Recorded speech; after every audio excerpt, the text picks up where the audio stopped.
Hello guys, and this is TheRussianGenius, and in this video I will be showing you a force which is quite awesome. It's nice to do, it's easy, it looks like a free choice. So it looks something like this. A spectator points at any card they like. So let's say that they point at this one. It really doesn't matter, it can be near the bottom, near the top, or let's say that they point at this one, alright? So any card, and this is the 7 of diamonds.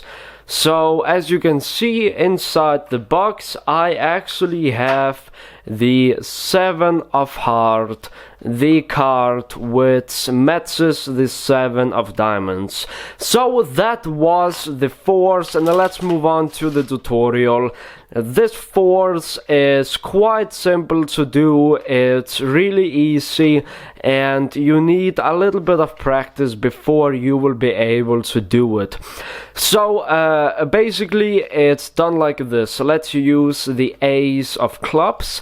You need to learn how to buckle the card and push it forward. If you don't know how to do the bottom deal, which looks something like this, then you should check it out, because if you know how to buckle the card, then you already kinda know how to do this force. So if you want to learn how to buckle the card and push it forward, there's a link in the description so you can learn how to buckle the card. So you're going to be pushing over the cards, and then while you're pushing over, you're going to buckle the bottom card and push it forward. So now you are in this position, the card is buckled, and also the card is hidden beneath the spread of the deck. And the spread of the deck is this, basically. And now the spectator is going to point at any card. Let's say they point at this one or this one. If the spectator points at a card near the top of the deck, then you should still be able to do it. So for instance, let's say if they point at this card, then you can simply turn it over, and there is the ace of clubs, the card that you forced to the spectator. So let's do it once again, and let's say that the spectator picks a card or points at a card from the center. Then you are still able to do it and then show the card to the spectator or turn it over like this. And this is honestly a great force to use. A lot of different magicians have taught it, and I learned this from Daniel Garcia, but I know that a lot of magicians, they have made tutorials on this force. If you want to be extra careful, or if you want to do this a little bit differently, then you can always have one card on the bottom of the deck, and then the selection above the bottom card like this. So the ace of clubs is going to be the selection, is going to be the card we are forcing, and then you can flash the deck just like this and show that all the cards are different, and flash the bottom of the deck, and then you are able to do the Greek deal. So basically you can do the move and ask the spectator to point at a card, let's say this one for instance, and then you can pick up the ace from the second from the bottom instead of the bottom of the deck. So once again, just like this, we are going to select the ace of clubs. So let's do it once again. The ace of clubs is going to be the card that we are going to be forcing on the spectator. Let's say they point at this card, and just like that, that was the ace of clubs, which came second from the bottom. So anyways, that was the force that I wanted to do. I know there are a lot of different variations on this force. Some people, they stick their pinky in the center, and then they outjog the card, and then they do the force from the center, just like this. Other people, they do it differently. There are a lot of different ways of doing the 4s, and this is one of the ways that works really good. And if you do it in speed, then it will look wonderful and also quite invisible.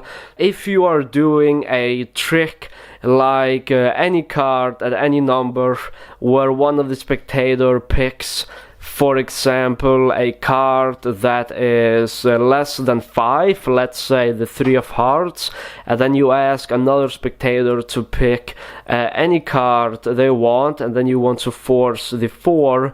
So since the next card does matter to the trick but not as much, then you can do it a little bit faster and say, alright, you want to pick this card, the 4 of spades, and when you do it faster like that, then everything will look much better and much cleaner.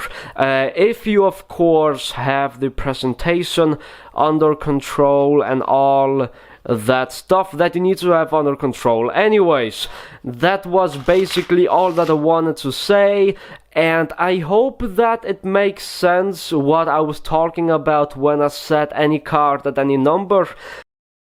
So let's say that the 4 of diamonds would be going inside the center of the deck, and this is just an example of what I actually meant. So let's say that you ask the spectator to name a number between 1 and 5, and let's say that you force, for instance, the number 2 to the spectator. So the spectator, they would be thinking of a number between 1 and 5, and let's just simply say that you forced the number 2, so that was the number that they set. Then you could go through the deck and, you know, control the 4 to the bottom, and then you could tell them just quickly to point at a card, and this card doesn't matter, so they point at a card, and then you say the card doesn't matter but the number does. So then you say, alright, you said 2 and you said 4, that's 24 in total. And let's count out 24. So 1, 2, 3, 4, 5, 6, 7, 8, 9, 10. If this works out, because I don't think it will. 11, 12, 13, 14, 15, 16, 17, 18, 19, 20. The card that we selected is number 24. So let's see if I did it correctly. 21, 22, 23, I think it's 25, the card where I put it in. So 24 right there, 24, 4 of diamonds. Woo, that was, you know, it's kind of difficult to do it and talk on camera without having an actual presentation to the trick, but that was an idea of what you can do. Now, normally I would use a Gav deck when doing something like this, but you can also use a normal deck like I am doing right now. If you want to buy this deck, then make sure to check out the TheRussianGenius store. It's called TheRussianGenius.com. So anyways guys, thank you for watching. I really hope that you enjoy my tutorial on this move. This is quite awesome. It's quite simple, quite easy to use. So anyways, thank you for watching, and I will see you guys in my next video.